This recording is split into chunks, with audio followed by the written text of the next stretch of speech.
innovate, enable.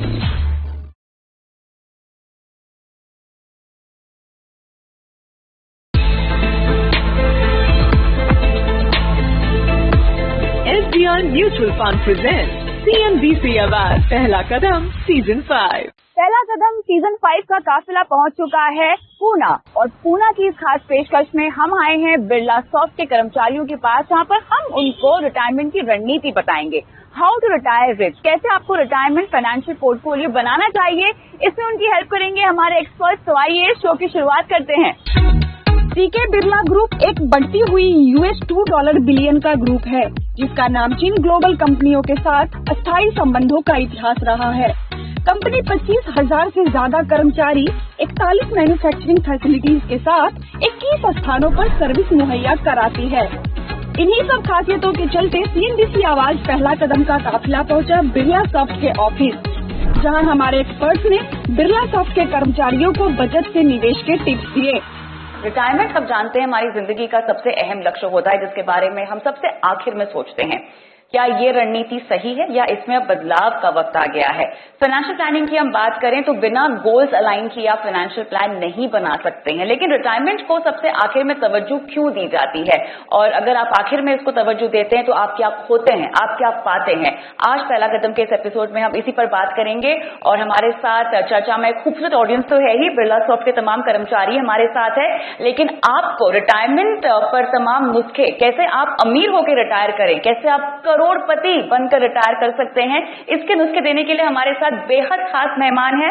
हमारे साथ है Niranjan Mujumdar, deputy vice president regional head Maharashtra SBI mutual fund, और साथ ही Mukund Seshadri, founder and partner MS ventures financial planners. आप दोनों का ही स्वागत है इस खास पेशकश में।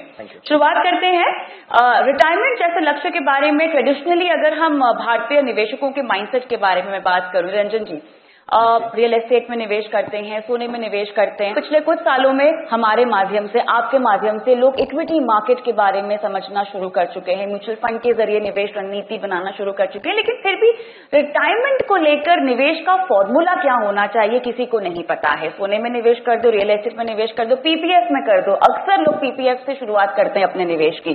कोई फॉर्मूला है रिटायरमेंट को लेकर? तो रिटायरमेंट के लिए अगर हम रिटायरमेंट को देखते हैं, जैसे हम खाना खाते हैं तो सिर्फ रोटी नहीं खाते, रोटी के साथ सब्जी खाएंगे, दाल चावल खाएंगे, तो रिटायरमेंट के लिए सिर्फ ऐसा नहीं कि एक ही जगह पूरा पैसा रख दिया ताकि वो पैसा मेरा रिटायरमेंट का ख्याल रखेगा। जैसे आज से 15-16 साल पहले जो लोग रिटायर हो गए, तब तो FD के इंटरेस्ट रेट 11-12% थे। बिल्कुल। तो तब उन्होंने अगर सोचा होता कि पूरा पैसा मैं FD में लगा दूं, तो आज FD के रेट 6.5 हो गए। तो एसेट एलोकेशन ये रिटायरमेंट प्लानिंग का पहला जरिया है। It's very important. Asset allocation का मतलब क्या होता है? यहाँ पे ऐसी जनता बहुत है जिनको वो शायद मतलब नहीं पता होगा। एसेट एलोकेशन का मतलब है कि आपका जो पैसा है आप अलग अलग चीजों में निवेश करें, सिर्फ पूरा पैसा एक ही जगह, एक ही जगह रख के आइडल मनी मत रखिए। यानी पैसों को सेविंग्स अकाउंट में, बचत खाते में मत जमा करते रहिए। राइट शादी जी, क्या कहेंगे आप? Absolutely.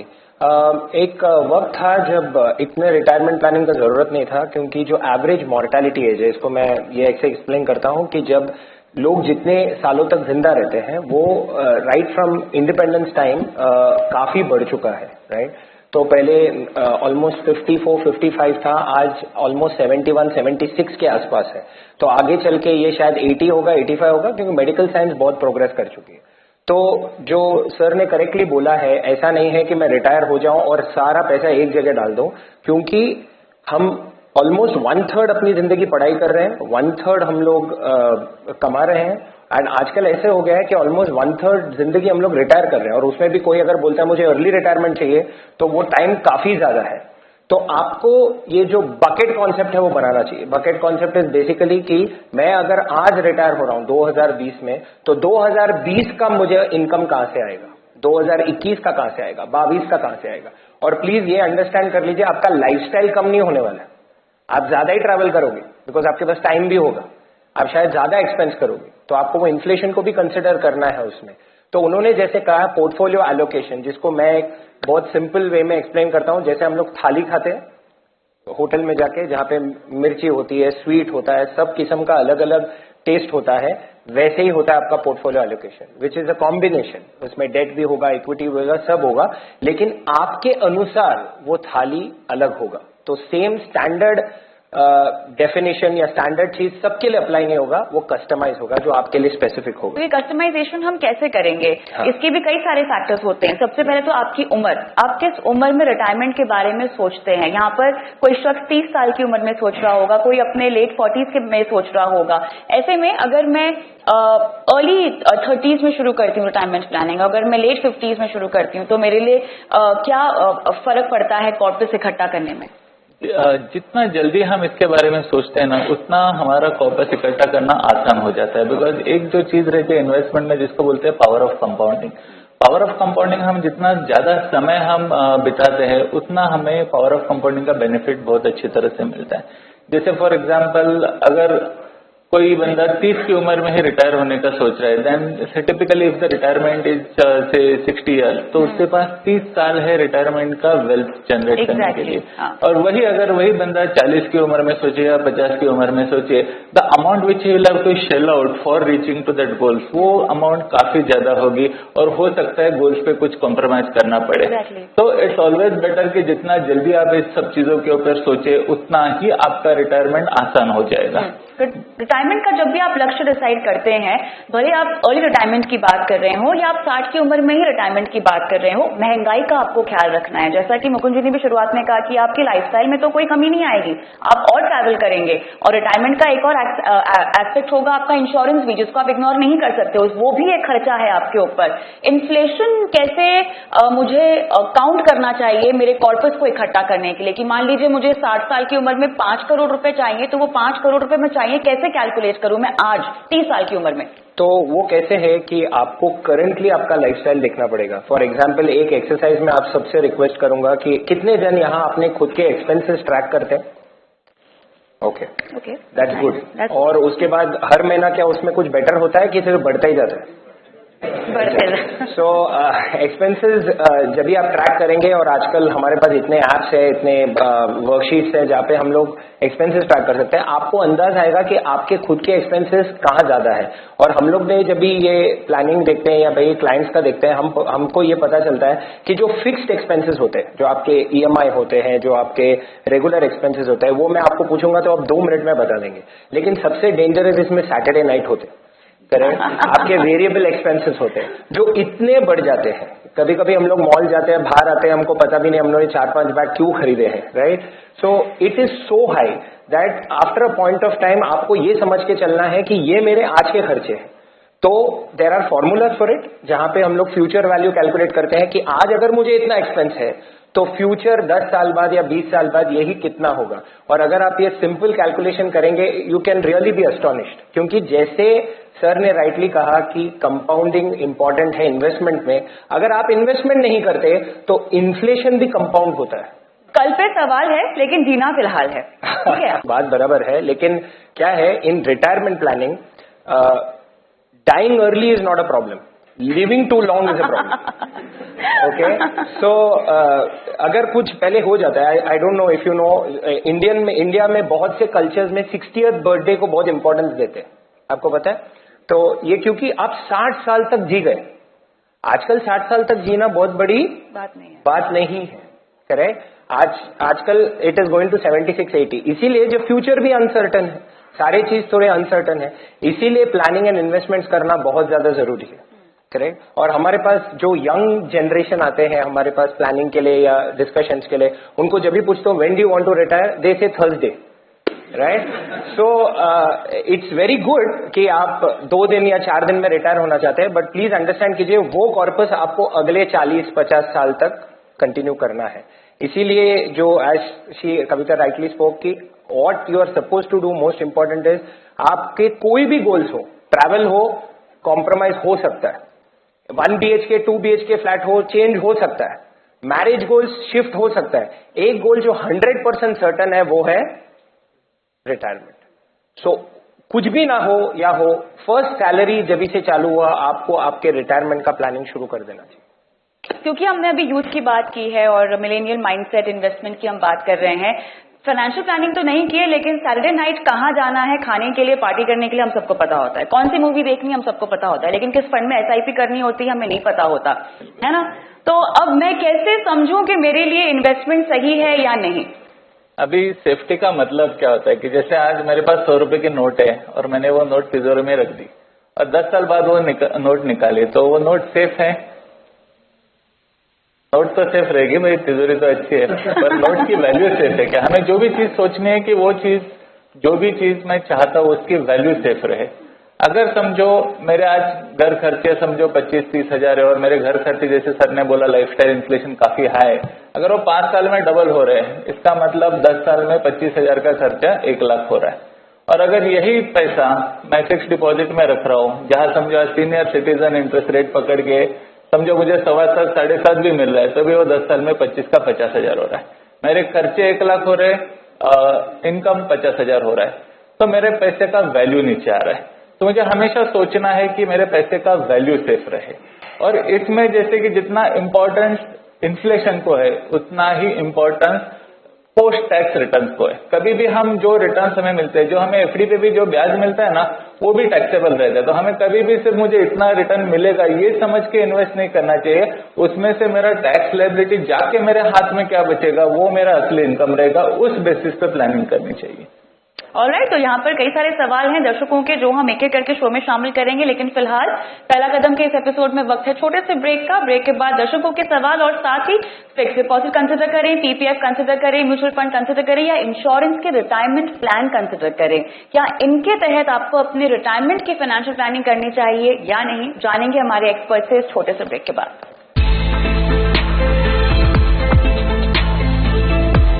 SBI Mutual Fund presents CNBC award पहला कदम सीजन 5। पहला कदम का ये है सीजन 5 और हम हैं बिरला सॉफ्ट में इनके कर्मचारियों के साथ और इनको हम बता रहे हैं हाउ टू रिटायर रिच। अब जैसा कि चर्चा में हमने शुरुआत में आपको बताया कि इसका कोई फॉर्मूला नहीं होता है, सबके लिए कस्टमाइज प्लानिंग होती है। तो क्योंकि हमारे फाइनेंशियल प्लानर्स, हमारे एक्सपर्ट्स हमारे साथ मौजूद है और यहाँ तमाम जो ऑडियंस मुझे दिखाई दे रही है वो 30, 40, 50 साल के ब्रैकेट की ही है। एक आइडियल रिटायरमेंट पोर्टफोलियो क्या होना चाहिए, कैसा होना चाहिए शादी जी? मैं आपको एक छोटा probably I'll tell you a small joke or a story कि one person goes to a swimming pool and says कि इसका एवरेज हाइट डेप्थ कितना है, तो वो बोलता है 4 फीट एंड वो कूदता है और ड्राउन हो जाता है। तो बोलता है क्यों? बोलता है मैंने एवरेज बताया, वो शुरू 10 से हो रहा है और खत्म 1 पे हो रहा है। यस और नो? तो आप कहाँ डाइव कर रहे हो उसके ऊपर है। तो बहुत से फॉर्मूलाज मिलेंगे, आप गूगल करोगे तो बोलेंगे कि आपका पोर्टफोलियो आइडियल मिक्स क्या होना चाहिए, कितना इसमें होना चाहिए, कितना उसमें होना चाहिए, but there is no one size which fits all. क्योंकि एक शर्ट मैं ले लूं और वो सबको फिट हो, वैसा नहीं चलता है। तो मोस्ट इंपॉर्टेंट क्या है कि आप एक कोई भी एज ब्रैकेट ले लीजिए, 30 लीजिए, 40 लीजिए, 50 लीजिए, आपको मोस्ट इंपॉर्टेंटली आपको ये समझ के लेना है कि आपके रिक्वायरमेंट्स क्या है। I am going back to step 1, that is goals. How many are married here? Okay. So if you are married, this goals discussion आपको आपके स्पाउस के साथ करना है, नहीं तो आपको 10 years के बाद अलग किस्म का शॉक लगेगा क्योंकि 2 प्लानिंग चलता हो या तो सडनली आप देखेंगे कि वहां कुछ प्लानिंग है, यहाँ कुछ प्लानिंग, करेक्ट? तो वैसा नहीं है। तो आप साथ में मिलकर सबको फाइनेंशियली साथ में लेकर ये आपको गोल प्लानिंग करना है कि मुझे एग्जैक्टली क्या चाहिए। तो उसके हिसाब से आपका जो फाइनेंशियल कंडीशन है, आप पेरेंट्स को सपोर्ट कर रहे हैं, आप चिल्ड्रन को सपोर्ट कर रहे हैं, आपका जो रिस्क टेकिंग एबिलिटी है। ज्यादातर लोग बोलते हैं when you are younger you can take more risk, which is correct, but अगर आपके गोल्स बहुत नियर टर्म है, जैसे सर ने बराबर बताया था पहले कि नियर टर्म है, तो you can not look at share market also, you have to probably look at debt markets, और उसके रिटर्न शेयर मार्केट जैसे नहीं भी आएंगे क्योंकि वो उतने वॉलेटाइल भी नहीं है।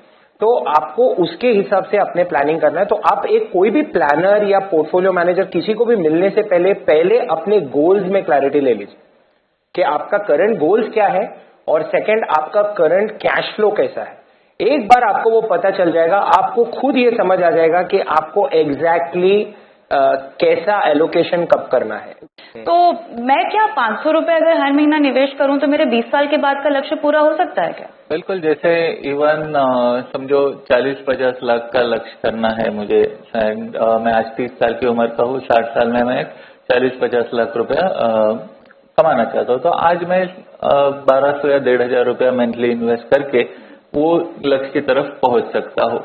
तो ऐसा नहीं है कि निवेश करना मतलब कोई बहुत बड़ी इन्वेस्टमेंट होने की जरूरत है।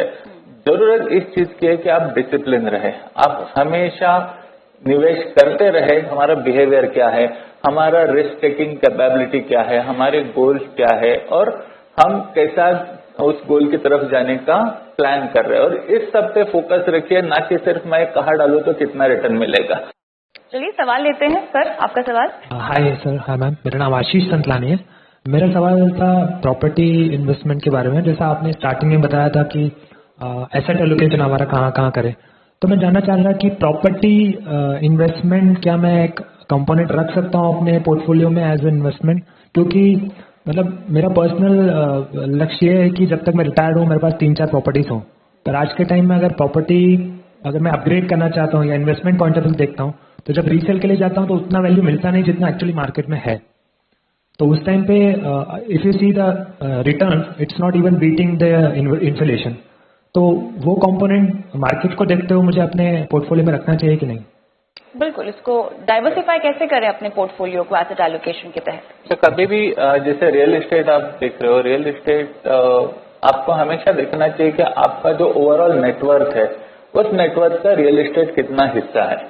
अगर आपका नेटवर्थ है 100 रुपए और उसमें से 80-85 रुपए आपका रियल एस्टेट में लगा हुआ है, तो रियल एस्टेट के सबसे बड़े डिसएडवांटेज क्या होते हैं कि वो बहुत इलिक्विड रहता है। अगर जब आपको पैसे की जरूरत पड़ी तो तुरंत वो बिकेगा नहीं।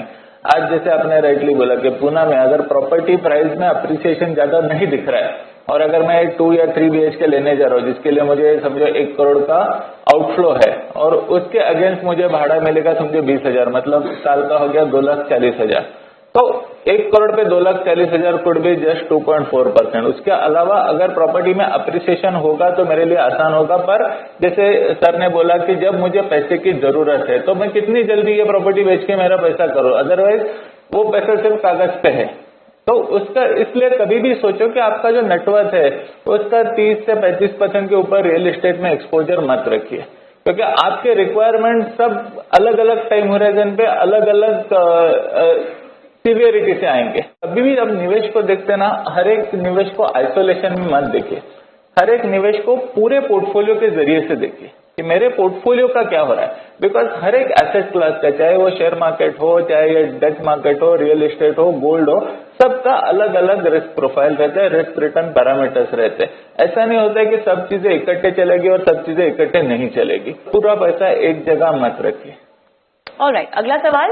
मेरा नाम सूरज है एक्चुअली। पहला सवाल ये है कि रिटायरमेंट मतलब assuming we retire at 60 and all my responsibilities, financial responsibilities are to be resolved before I retire. जो मेरे फैमिली के जरिए रिस्पॉन्सिबिलिटीज है, शादी है, बच्चों की एजुकेशन है, ये मुझे रिटायर होने के पहले से फुलफिल करना है। तो रिटायर होने के बाद मुझे अगर इतना पैसे की जरूरत नहीं है तो इतने अलग अलग मीडियम्स में इन्वेस्ट करना जरूरी क्यों है? Why not just one medium that we decide today and continue putting the money aside for that retirement and then just get the money when I retire, when I have already fulfilled my responsibilities before I retire. So that's one question. Why so many mediums? Why not just one medium? Whether it could be just a savings account या just one SIP. ये बहुत interesting सवाल है। Diversification से न सिर्फ आप मुनाफा कमाते हैं, आप अपने रिस्क को भी डाइवर्सिफाई करते हैं। शादरी जी। Exactly. So I'd like to explain this to you through our diet. Correct? Can I just have proteins? No. No. I need carbs, I need protein, I need calcium और अलग किस्म के ingredients मुझे चाहिए। Correct? अगर मैं एक ही investment रखूं, करेक्ट, हम लोग बोल रहे हैं कि ये रिस्पॉन्सिबिलिटी है। हर एक इन्वेस्टमेंट एक टर्म के साथ जुड़ा हुआ है। टर्म मतलब एक duration is a wrong word because debt में अलग यूज होता है कि टाइम लिमिट कि कब तक ये यूज होगा और कब मुझे इससे पैसा वापस आएगा। अभी ऐसा नहीं है कि आप सारा पैसा एक ही दिन खर्चा करोगे। अगर वैसा होता तो आपका पॉइंट एकदम करेक्ट है, बट वैसा होगा नहीं। एग्जैक्टली। मसलन शादरी जी, अगर मैं पीपीएफ में पैसे डालती हूँ, 15 साल का लॉक इन है, 15 साल के बाद मुझे वो पैसे निकालने होंगे, लेकिन मेरी कमाई उसमें कितनी होगी? एग्जैक्टली, मे बी 7%, 8%, येस और नो। तो ओवर 15 ईयर्स अगर मैं वो 8% में डालता हूँ तो वो शायद मेरा काफी गोल्स वो शायद मीट भी नहीं कर पाएगा। करेक्ट? क्योंकि हमारा life itself is so complicated. क्योंकि हमारे एक गोल नहीं होता कि मुझे सिर्फ मंथली इनकम चाहिए। मुझे मंथली इनकम चाहिए, लेकिन कुछ 2020 में चाहिए, 2021 में चाहिए, उसके बाद शायद ट्रैवल करना है, उसके साथ ये करना है। अलग अलग टाइम लिमिट्स है, अलग अलग सिचुएशंस है, इसीलिए इतने सारे इन्वेस्टमेंट ऑब्जेक्टिव्स चाहिए साथ में। ऑलराइट, चलिए इस नोट पे हम रुकेंगे छोटे से ब्रेक के लिए। SBI Mutual Fund presents CNBC Awards पहला कदम सीजन 5। आर्थिक लक्ष्य कोई सा भी हो, सही फाइनेंशियल प्लानिंग के जरिए आप उसे अचीव कर सकते हैं, उसे हासिल कर सकते हैं। लेकिन फाइनेंशियल प्लानिंग के लिए आपके पास होना चाहिए सही फाइनेंशियल पोर्टफोलियो, और ये आप कैसे बनाएंगे? तो पहला कदम के 5वें सीजन के इस एपिसोड में हम लागरो में आ गए हैं और यहाँ के कर्मचारियों से करेंगे बात। आपके आर्थिक सपनों की जो उड़ान है उसे पंख देती है आपकी फाइनेंशियल रणनीति, आपकी फाइनेंशियल स्ट्रैटेजी, आपका फाइनेंशियल पोर्टफोलियो। लेकिन फाइनेंशियल पोर्टफोलियो बनाने के लिए रेसिपी क्या होती है, इंग्रेडिएंट्स क्या होते हैं? पहला कदम के 5वें सीजन के इस एपिसोड में हम आपको यही बताएंगे, क्योंकि हम आ गए हैं लागरो में, जहाँ के कर्मचारी हमारे साथ जुड़े हुए हैं और इन्हें आज हम बताने वाले हैं कि आप फाइनेंशियल पोर्टफोलियो कैसे बना सकते हैं। और इस पूरी चर्चा में मेरे साथ जुड़े हैं Rajat Chattopadhyay, senior VP and zonal head west SBI mutual fund, और साथ ही हमारे फाइनेंशियल प्लानर वाइस फाइनेंशियल के CEO हेमंत जोशी। आप दोनों का स्वागत है इस खास पेशकश में। जब भी हम फाइनेंशियल प्लानिंग की बात करते हैं, जब भी हम आर्थिक रणनीति की बात करते हैं, तो एक कॉमन सा माइंडसेट होता है हेमंत जी, जहां पर लोग बोलते हैं कि हमने तो बचत खाते में पैसे रखे हुए हैं, हमारे पास जमीन भी है, हमारे पास गोल्ड भी है। निवेश और बचत में फर्क क्या होता है, और उस फर्क को समझने के बाद हमें क्यों एक फाइनेंशियल पोर्टफोलियो, एक इन्वेस्टमेंट पोर्टफोलियो बनाना चाहिए? आई थिंक ये बहुत इंपॉर्टेंट सवाल है और वो सभी के लिए एप्लीकेबल है। जितना जरूरी पैसा कमाना है उतना जरूरी सेव करना है, और इन्वेस्ट करने से पहले आपको सेवर बनना पड़ेगा। आपके पास कोई बचत होगी तभी आप इन्वेस्ट करोगे। बट जैसा आपने बिल्कुल सही कहा, काफी बार हमें लगता है कि हमने पैसा बैंक में रखा और हमें लगता है कि हमने पैसा इन्वेस्ट कर दिया। वो इन्वेस्टमेंट बिल्कुल भी नहीं, वो सिर्फ सेविंग की है। और आप सबसे पहले आपको क्या काम करना है कि जो आपकी इनकम है आपको डिसाइड करना है उसका कितना हिस्सा आप सेव कर सकते हैं। उसके लिए कोई थंब रूल भी हो सकते हैं, उसके लिए आपकी अपनी पर्सनल रिक्वायरमेंट भी हो सकती है, आपके अपने पर्सनल गोल हो सकते हैं, या आपकी जो रिक्वायरमेंट है फैमिली की वो भी हो सकती है। उसके हिसाब से आपको डिसाइड करना है कि कितना पैसा आप बचा सकते हो। पहला कदम है पैसा बचाना। फिर सवाल आता है कि बचाने के बाद हम करें क्या। अगर हमें बहुत क्लैरिटी है अपनी लाइफ में कि हमें पैसा कमाना है, तो उतनी क्लैरिटी हमें उतनी भी होनी चाहिए कि हमको पैसे का करना क्या है। हमारे बहुत सारे गोल्स रहते हैं, शॉर्ट टर्म गोल हो सकते हैं, 1 या 2 साल में कुछ करना है, 2-3 साल के बाद कहीं घूमने जाना है, या कुछ गाड़ी खरीदना है, या फिर अगर बच्चे हैं तो उनकी एजुकेशन के लिए हो सकता है, उनकी शादी के लिए हो सकता है, अपने रिटायरमेंट के लिए हो सकता है। तो गोल्स बहुत सारे हैं, लेकिन हम क्या करते हैं, उसके लिए जो इन्वेस्टमेंट करना है वो नहीं करते, क्योंकि हमको लगता है, जैसे हमने बिल्कुल सही कहा कि पैसा बैंक में रख दिया तो हमको लगता है सेव हो गया, अपने आप बढ़ेगा। अपने आप नहीं बढ़ेगा वो, आपको उसको काम पे लगाना है। आप काम पे कैसे लगाएंगे? उसको आप इन्वेस्ट करेंगे। इन्वेस्ट करने के लिए कुछ स्टेप्स रहते हैं जो आपको लेने पड़ेंगे, लेकिन सबसे इंपॉर्टेंट है ये समझना कि खाली सेविंग से काम नहीं चलेगा, आपको उसको इन्वेस्ट करना पड़ेगा। बिल्कुल सही कहा। आपके कमाए हुए पैसे आपको कमा कर दे सकते हैं, और ये तब होगा जब आप उसको सही तरह से इन्वेस्ट करेंगे। रजत जी, मुझे बताइए, इन्वेस्टमेंट ऑप्शंस तो बहुत सारे हैं, लेकिन अब मुझे अपना फाइनेंशियल पोर्टफोलियो बनाना है, तो मुझे पता होना चाहिए कि मेरी इन्वेस्ट करने की कैपेसिटी कितनी है, मैं कितना बचा सकता हूं और मैं कितना निवेश कर सकता हूं। ये सब मैं कैसे समझूं? फाइनेंशियल पोर्टफोलियो बनाने के इंग्रेडिएंट्स सब क्या क्या होते हैं? हेमंत जी ने जो एकदम सही बात बताया कि फाइनली आपको जो इन्वेस्टमेंट करना है उसके लिए आपके गोल्स क्लियर होने चाहिए। तो पहले तो आप वो डिफाइन कीजिए कि आपका गोल्स क्या होने चाहिए, शॉर्ट टर्म गोल्स या लॉन्ग टर्म गोल्स। तो अगर शॉर्ट टर्म गोल्स है तो मेरे हिसाब से आपको वही प्रोडक्ट्स आपको लेना चाहिए जो आपको उसी हिसाब से आपको हेल्प करे। लॉन्ग टर्म के लिए आप 5 साल 10 साल के लिए हिसाब से आप सोचे तो आपको लॉन्ग टर्म इक्विटी इन्वेस्टमेंट या फिर एक शॉर्ट टर्म गोल का हम एग्जांपल देते हैं, समझाते हैं लोगों को। शॉर्ट टर्म मतलब कितने साल होते हैं? शॉर्ट टर्म 1 साल 2 साल शॉर्ट टर्म हम लोग तो इसमें अगर आपको तो सपोज किसी को वेकेशन में जाना है तो वहाँ पे अगर 1 साल का अगर पैसा 1 साल के बाद आपको वेकेशन में जाना है या 2 साल के बाद वेकेशन जाना है, तो वहाँ पे आप इक्विटी में आप रिस्क नहीं ले सकते। हाँ। क्योंकि वो आपको इमीडिएटली आपका रिक्वायरमेंट होगा। इक्विटी किसे बोलेंगे? शेयर मार्केट को? शेयर मार्केट या म्यूचुअल फंड भी है जो इक्विटी है। तो वहाँ पे अगर आपका हॉलीडे अगर आपका गोल है तो वहाँ पे आपको डेट फंड या आपको कोई भी फिक्स डिपॉजिट या कोई भी जो ट्रेडिशनल जो डेट प्रोडक्ट है, सेफ प्रोडक्ट है, वहाँ पे आप लोग को पार्क करना चाहिए। बट जैसे ही आपका इन्वेस्टमेंट होराइजन या आपका गोल लॉन्ग टर्म रहा कि जहाँ पे आपको एजुकेशन के लिए चाहिए या मैरिज के लिए चाहिए या फिर आपको घर बनाने के लिए चाहिए, विच आपका रिक्वायरमेंट होगा 10 साल 15 साल के बाद फॉर एग्जांपल, तब आपको वहाँ पे आपको डेट नहीं काम करेगा क्योंकि डेट में आपको लिमिटेड रिटर्न आएंगे। बट जहाँ पे आपको वेल्थ क्रिएशन करना है वहां पे आपको इक्विटी का ही आपको हेल्प लेना पड़ेगा। ऑलराइट, थोड़ा सा आपको हम डेट और इक्विटी में फर्क क्या है वो समझाते हैं। किसको हम इक्विटी इन्वेस्टमेंट कहते हैं, किसे हम डेट इन्वेस्टमेंट कहते हैं सर?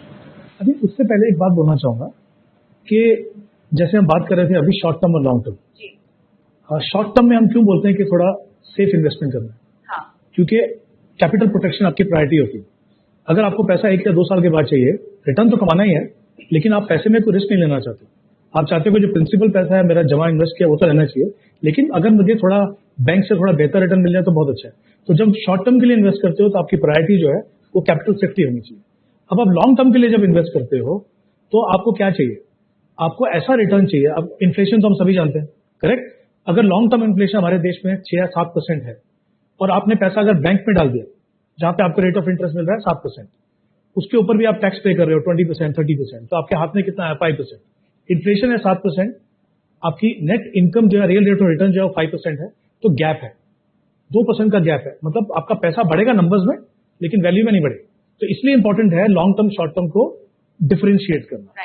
अब हम बात करते हैं डेट और इक्विटी में फर्क क्या है। देखिए, हम सभी अपनी लाइफ में कभी हमारे दोस्त रिश्तेदार हमसे पैसा मांगते हैं तो हम उनको पैसा देते हैं। तो डेट एक तरीके से क्या आप किसी को उधार दे रहे हो पैसा। कंपनीज को पैसा चाहिए, सरकार को पैसा चाहिए, वो आपसे पैसा लेते हैं। बैंक में आप क्या करते हो? आप बैंक में जाते हो, पैसा जमा करते हो। वाई डू दे पे इंटरेस्ट? वो क्यों इंटरेस्ट देते हैं आपको? क्योंकि वो सामने किसी को लेंड करते हैं, वहां से कमाते हैं, आपको देते हैं। ऐसे ही डेट का मतलब ये है कि आप किसी को पैसा दे रहे हो। किसको पैसा दे रहे हो? किसी कंपनी को दे रहे हो, सरकार को दे रहे हो, या तो फिर बैंक को दे रहे हो, राइट? तो डेट तो हो गया वो। दूसरा, इक्विटी का मतलब क्या है? कहीं ना कहीं हम सभी की एस्पिरेशन रहती है लाइफ में कि यार अगर छोटा मोटा बिजनेस शुरू कर दें या अपना बड़ा बिजनेस बना ले, लेकिन हम सभी तो बिजनेस नहीं बना सकते। तो हम क्या करते हैं? बड़ी बड़ी कंपनियां हैं, प्रूवन मैनेजमेंट है, प्रूवन प्रोडक्ट है, प्रूवन मार्केट है। हम कहते हैं एक काम करते हैं यार, हमको पैसा लगाना है ना, अब इसी बिजनेस में पैसा लगा देते हैं। यानी जब आप किसी कंपनी का शेयर खरीदते हो तो आप उस कंपनी के हिस्सेदार बनते हो। सपोज आपके पास 10 शेयर है, मतलब उतनी ओनरशिप आपकी है। इक्विटी का मतलब है आप बिजनेस के ओनर बने। डेट का मतलब है आपने पैसा किसी को उधार दिया। ये बेसिक डिफरेंस है। उसी के साथ साथ आपकी सोच बदलनी चाहिए। आप जब किसी को पैसा देते हो, चाहे आपका दोस्त भी हो, तो आप उसके पास ट्रैक रिकॉर्ड में जाते हो कि यार पिछली बार पैसा कैसा वापस दिया कि नहीं दिया, या उसकी रेपुटेशन कैसी है। वही आप कंपनी में देखते हो, उसकी क्रेडिट रेटिंग कैसी है, वो कंपनी कैसी है, फिर आप उसको पैसा देते हो। इक्विटी में आप क्या करते हो? इक्विटी में आपकी सोच जो है एक ओनरशिप की होनी चाहिए, ओनर्स की तरह, कि बिजनेस में अप एंड डाउन होंगे, डरना नहीं है। बट लॉन्ग टर्म में अगर कोई कंपनी है जिसने बहुत अच्छा परफॉर्म किया है तो कोई कारण नहीं कि आगे जाके भी परफॉर्म करेगी। तो माइंडसेट आपका बदलना है। डेट का मतलब है आपको सेफ्टी, आपको देखना मैं किसको पैसा दे रहा हूं। इक्विटी में भी आपको देखना किसको पैसा दे रहा हूं, लेकिन आपकी जो सोच है वो होनी चाहिए as a owner. Alright, goals हमने इसीलिए शॉर्ट टर्म लॉन्ग टर्म की आपको समझाइश दी है क्योंकि आप फाइनेंशियल पोर्टफोलियो बना रहे हैं। उसके लिए पहला स्टेप ये है कि आपको पता होना चाहिए कि आपके फाइनेंशियल गोल्स क्या हैं। वो घर खरीदने का भी हो सकता है, बच्चों की पढ़ाई लिखाई का पैसा, बच्चों की शादी का, आपका रिटायरमेंट, गाड़ी खरीदनी है, कुछ भी आपका फाइनेंशियल गोल हो सकता है। जब तक फाइनेंशियल गोल नहीं पता होगा, कितने सालों में कॉर्पस चाहिए वो नहीं पता होगा, तब तक आप फाइनेंशियल रणनीति नहीं बना सकते। अब बारी आती है अपने फाइनेंशियल गोल को एक रकम देने की, एक कॉर्पस देने की। रजत जी, मुझे कैसे समझ में आए कि मेरे शॉर्ट टर्म गोल के लिए मुझे कितने पैसों की जरूरत होती है? अप्रोक्सीमेट अमाउंट तो सबको पता होता है लॉन्ग टर्म में और शॉर्ट टर्म में, लेकिन बहुत सारी चीजें होती है ना, उसमें रिस्क बहुत सारे होते हैं। इन्फ्लेशन का रिस्क होता है, क्रेडिट रिस्क होता है, मार्केट रिस्क होता है। ये रिस्क समझना मेरे लिए बहुत जरूरी है, सो दैट मैं एक डाइवर्सिफाइड अप्रोच लूं अपने पोर्टफोलियो में। कैसे होगा? हम लोग ने अभी हॉलीडे का एग्जाम्पल लिया। हॉलीडे नॉर्मली कोई भी फॉरेन कंपनी में, फॉरेन कंट्री में अगर जाना है तो रिक्वायरमेंट होती है कि ऑलमोस्ट लाइक 1 लाख का पर पर्सन के हिसाब से हम लोग अंदाजा ले सकते हैं। राइट। तो अगर 4 मेंबर है तो हमको मोर और लेस 4 लाख का रिक्वायरमेंट है, which would be after a year. जी। तो वो 4 लाख कहाँ से आएगा? बिल्कुल। अब क्वेश्चन है कि वो 4 लाख या तो फिक्स डिपॉजिट से आ सकती है, या फिर आप वो SIP भी कर सकते हैं, या फिर म्यूचुअल फंड में आप लमसम भी आप इन्वेस्टमेंट कर सकते हैं। तो म्यूचुअल फंड में भी प्रोडक्ट्स है जो low risk high risk products होते हैं। ओके। तो आपको हाई रिस्क वाले प्रोडक्ट्स में नहीं जाना है, बिकॉज आपका रिक्वायरमेंट 1 साल 2 साल में 1 साल 2 साल का है। तो आप वहां पे कॉम्बिनेशन ऑफ डेट इक्विटी, या जैसे हमारा हाइब्रिड इक्विटी फंड है, आप वो प्रोडक्ट देख सकते हैं। ओके। तो चलो थोड़े पैसे आए, बोनस पैसे आए, इंसेंटिव्स आए, थोड़े मैं वो फंड में डाल दिए, 2-3 साल का रिक्वायरमेंट है, तो hybrid equity fund is the equity hybrid fund is the most eligible product. पर आपको मतलब अगर आपको अपने हिसाब से अगर वो एक पोर्टफोलियो तैयार करना है तो it has to be combination of कि थोड़े फिक्स डिपॉजिट भी कर लिए और थोड़े ये हाइब्रिड इक्विटी हाइब्रिड फंड जो है वो आप ले सकते हैं और उसी हिसाब से आप वो गोल्ड प्लानिंग कर सकते हैं। ऑलराइट, लेकिन यहाँ पर वक्त हो गया ब्रेक का एक छोटे से, लेकिन ब्रेक के बाद आपको हम ये समझाने वाले हैं कि क्यों म्यूचुअल फंड के जरिए आप अपने हर तरह के गोल्स को अचीव कर सकते हैं, उन्हें हासिल कर सकते हैं। म्यूचुअल फंड्स में निवेश करने के लिए हर अवधि का आपके पास विकल्प है। कैसे आपके सारे सपने इस निवेश के जरिए पूरे हो सकते हैं, और खासतौर से अगर आप एक नए निवेशक हैं तो क्यों आपको म्यूचुअल फंड का रास्ता अपनाना चाहिए अपने पहले इन्वेस्टमेंट के लिए, आपको समझाएंगे इस छोटे से ब्रेक के बाद। SBI Mutual Fund presents CNBC award पहला कदम सीजन 5। पहला कदम के 5वें सीजन के इस एपिसोड में हम पहुंच गए हैं लाग्रो में, जहां पर अब यहाँ के कर्मचारियों के सवालों के जवाब हम दे रहे हैं जो अपनी फाइनेंशियल प्लानिंग हमारे जरिए आज करवाना चाहते हैं। आप सवाल पूछना चाहती थी। My name is Akriti Sinha and my question is how often should you check your portfolio? मेरे हिसाब से once in a quarter I think you should look at your portfolio, but अगर वहाँ पे अगर आपको चेंजेस करने हैं तो आई थिंक एक साल तो आपको देना चाहिए वो इन्वेस्टमेंट को, 1 साल 1.5 साल इन्वेस्टमेंट देखना चाहिए। अगर वो कोई उसमें से कोई अगर पर्टिकुलर फंड अच्छी नहीं कर रही है तो फिर आपको उसको सोचना चाहिए चेंज करने के लिए, बट अदरवाइज आपको थोड़ा सा टाइम देना पड़ेगा fund manager to perform and deliver is होता है। 1-2 साल तो मेरे हिसाब से रहना ही चाहिए। रोज नहीं चेक करूं? हाँ, रोज नहीं चेक करूं? रोज तो कभी भी चेक नहीं करना। क्यों? क्योंकि आप रोज चेक करोगे तो फिर तो आप इमीडिएटली आप उसको रिडम्पशन में डाल दोगे, क्योंकि मार्केट तो ऊपर नीचे तो होगा ही, तो रोज तो कभी नहीं देखना चाहिए। तो क्यों हम शेयर प्राइसेस को रोज देख सकते हैं और म्यूचुअल फंड को रोज नहीं देख सकते? देखना नहीं चाहिए एक्चुअली। अगर आपने ट्रेडिंग कर रहे हो, अगर कोई ट्रेडिंग कर रहे हैं तो ट्रेडिंग में क्या होता है कि आप नुकसान भी करते हैं। सही बात है। तो अगर नुकसान करते तो फिर फाइनली आपका ऑब्जेक्टिव तो कभी मीट नहीं होगा ना।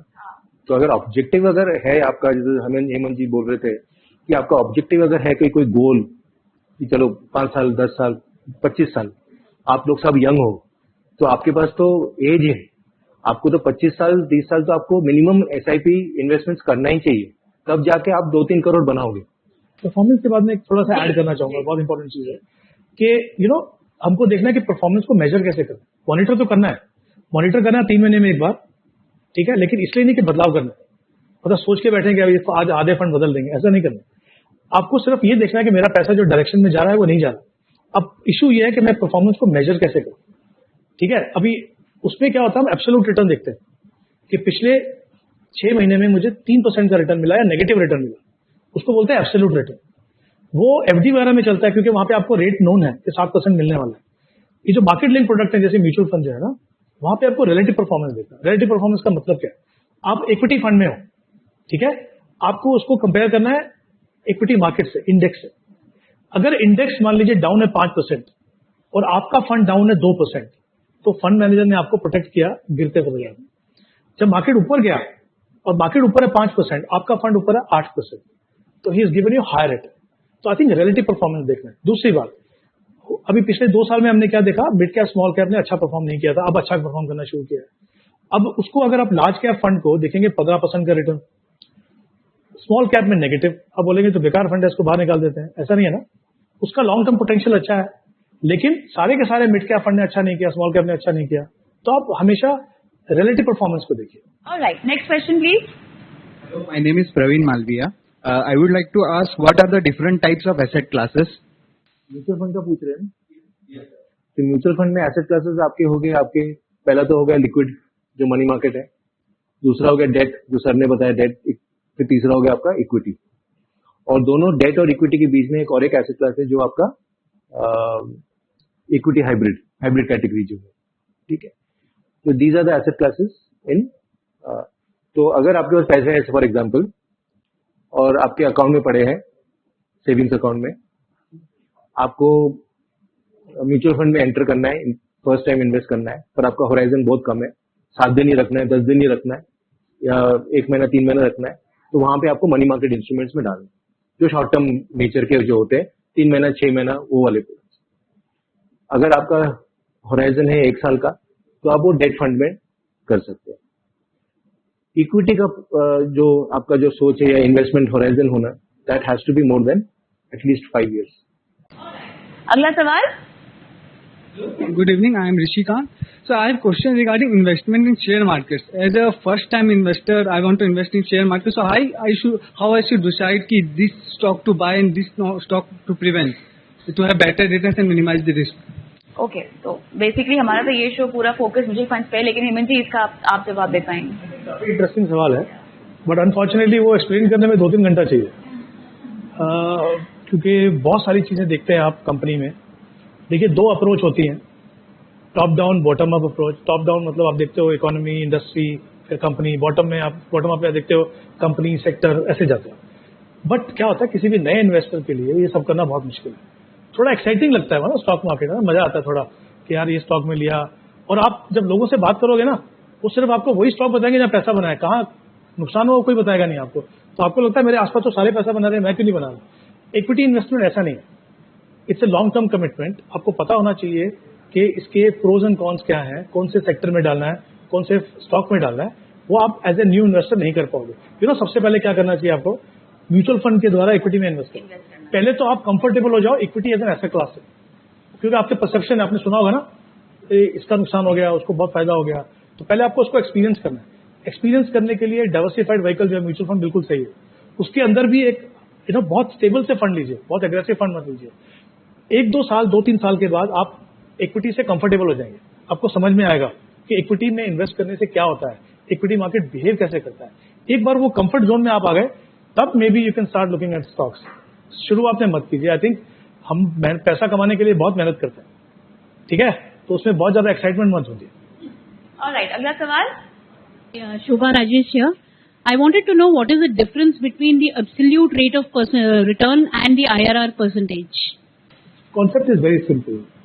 If you look at annualized and absolute is point to point. For example, if you invested 10 years ago, okay, what is the return? That's called absolute return from the day you invested, और जहां पे आप उसको calculate कर रहे हो। Annualise return का मतलब क्या है, आप ओवर ए पीरियड टाइम उसकी एवरेज निकालते हो। बहुत सारे तरीके हैं उसके निकालने के, बट मैं सिंपल कॉन्सेप्ट में समझा रहा हूँ कि आपने देखा कि मैंने अगर 100% का रिटर्न कमाया मैंने, तो मेरा एवरेज रिटर्न कितना है। अब उसमें इशू क्या होता है, उसमें भी अलग अलग तरह के रिटर्न होता है, रोलिंग रिटर्न होता है, बहुत कुछ देखना पड़ता है। क्योंकि ऐसा भी हो सकता है कि ये जो 100% रिटर्न है वो शायद पहले 3 साल में आया और उसके बाद फंड ने कुछ कमाया नहीं, और हम लोग सिर्फ वो एनुअलाइज रिटर्न देख रहे हैं, वो लग रहा है बहुत अच्छा रिटर्न है। तो आई थिंक उसको ब्रेक करके भी देखना है आपको। सो ये कॉन्सेप्ट हैं। एब्सोल्यूट रिटर्न इंपॉर्टेंट है अगर आपको कंपेयर करना है, जैसे मैंने कहा एफडी से या किसी और से। एनुअलाइज रिटर्न इसलिए इंपॉर्टेंट है, और उसमें भी जैसे मैंने कहा XIRR रहता है जैसे, या रोलिंग रिटर्न जो होता है। रोलिंग रिटर्न मतलब वो पॉइंट टू पॉइंट आपको बताता है, 1 साल फिर नेक्स्ट 1 ईयर कैसा हुआ। क्योंकि ये आइडेंटिफाई करना जरूरी है। बहुत बार ऐसा होता है कोई फंड अच्छा नहीं कर रहा 3-4 साल से, लेकिन लोग निकालते नहीं। क्यों नहीं निकाल रहे? क्योंकि मेरा लास्ट कॉलम दिखा रहा है 14%, तो मुझे लग रहा है 10 साल से मुझे 14% का रिटर्न दिया एनुअलाइज, मैं क्यों पैसा निकालूं।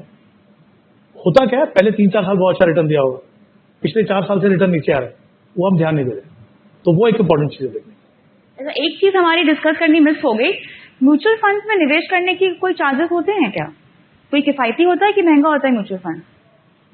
म्यूचुअल फंड में जो चार्जेस होते मैक्सिमम जो 2%, 2.25% का जो चार्जेस होते हैं, और वो इक्विटी का जो बोल रहा हूँ मैं, और डेट में तो और कम होते हैं। तो नॉर्मली जो आज की तारीख में जो इंडस्ट्री में जो प्रैक्टिस है, डेट में जो नॉर्मली एक्सपेंस जो चार्जेस करते हैं अराउंड 1% का ही होता है। ये चार्जेस फिर कैसे लगते होंगे हेमंत जी? और साथ ही हम क्या चाहते हैं कि एग्जिट लोड के बारे में भी आप जानकारी दे दें थोड़ी सी। सबसे हमने बात की, अगर मैं क्वालिटी की बात करूँ म्यूचुअल फंड की, बहुत ही ट्रांसपेरेंट है। सेबी जो है रेगुलेटरी बॉडी जो है, उन्होंने डिसाइड किया हुआ है इक्विटी फंड में कितना पैसा, वो भी AUM के हिसाब से, एसेट अंडर मैनेजमेंट के हिसाब से। बहुत क्लियर गाइडलाइंस है, चाहे वो डेट फंड हो या हाइब्रिड हो या लिक्विड फंड हो, सबकी गाइडलाइंस बहुत क्लियर है। तो ऐसा नहीं कि किसी फंड ने अपनी मर्जी से 2% चार्ज कर लिया, किसी ने 1% कर लिया, उससे कम कर सकते, उससे ज्यादा नहीं कर सकते। सबसे इंपॉर्टेंट चीज है आपको पता होता है कितना एक्सपेंसिव है। दूसरी बात, जो NAV आप देखते हो ना, वो NAV पोस्ट एक्सपेंसिव है। मतलब आप जो इनकम उन्होंने कमाई उसमें से खर्चा निकाला, उसके बाद NAV अनाउंस होती है। तो जो NAV है वो आपका नेट ऑफ एक्सपेंसिव रिटर्न है आपको।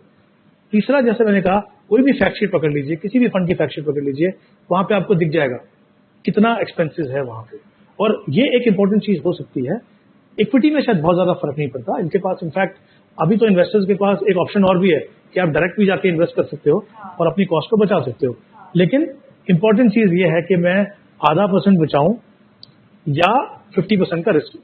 अगर मुझे नहीं पता कौन सा फंड चुनना है, मुझे नहीं पता उसको मॉनिटर कैसे करना है, तो कहीं ना कहीं मैं सोच रहा हूँ कि मैं आधा % बचा लूँ, बचेगा जरूर, प्रोवाइडेड आप नॉलेजेबल हो, आपके पास एक्सपीरियंस है। अगर वो नहीं है तो फिर आप रेगुलर प्लान में जाइए। और जैसा मैंने कहा, बिल्कुल ट्रांसपेरेंट है, एक्सपेंसेस बहुत ज्यादा नहीं है और एकदम क्लियर है, सारे के सारे फंड एक ही जैसे उनकी एएम के हिसाब से फंड को चार्ज करते हैं। तो रजत जी, जहाँ पे हम अक्सर अब सुनते होंगे एक्टिव इन्वेस्टमेंट, पैसिव इन्वेस्टमेंट, इसका मतलब क्या होता है? ये अगर मैं पैसा डाल रही हूँ म्यूचुअल फंड्स में, तो उसमें भी क्या एक्टिव और पैसिव इन्वेस्टमेंट के तरीके होते हैं? कोई प्रोसेस है ये? पैसिव इन्वेस्टमेंट जो होते हैं वो नॉर्मली इंडेक्स को फॉलो करते हैं, जैसे हमारे निफ्टी इंडेक्स फंड जो है, तो उसको हम लोग बोलते हैं पैसिव इन्वेस्टमेंट। तो आप होता है कि वो किफायती होता है, क्योंकि वहाँ पे तो कोई फंड मैनेजर होगा नहीं ना, इंडेक्स तो उसी को कॉपी फॉलो करता है, राइट? तो उसमें कोई एक्सपर्टीज नहीं लगता है। हाँ। तो वहाँ मतलब अगर बाजार गिरेगा तो ऐसा नहीं है कि फंड मैनेजर जैसे आपके कंट्रोल करता है आपके एक्सपोजर को, ऐसा इंडेक्स फंड में नहीं होगा। नहीं, ओके। नॉर्मली इंडेक्स फंड में आपको रिटर्न एक्सपेक्टेशन भी इंडेक्स के हिसाब से ही होगा। एंड आपको अगर लगता है कि मेरे को उतना ही रिस्क लेना है, उतना ही मेरे को रिटर्न चाहिए, तो उसमें जाना चाहिए। एक्टिव फंड जो होते हैं, जहाँ पे फंड मैनेजर का एक्सपर्टीज इंपॉर्टेंट है, उसका एक ओवरऑल एक मैनेज करने का उसका एक्सपर्टीज होता है। अल्फा जनरेट करते हैं जो नॉर्मली जो ये सारे जो फंड मैनेजर्स है, तो जिसको रिटर्न्स आपको इंडेक्स से ज्यादा चाहिए, तो उनको एक्टिव फंड के हिसाब से उनको देखना चाहिए। तो वहां पे आपको रिटर्न्स एक्टिव फंड अपने पैसिव फंड से ज्यादा को रिटर्न मिलेगा। फाइनेंशियल प्लानिंग के लिए अहम रूल, अपने गोल्स को लाइन अप कीजिए।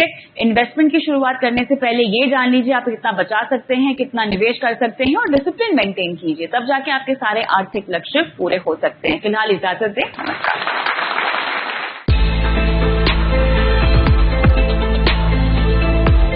SBI Mutual Fund presents CNBC Award पहला कदम Season 5।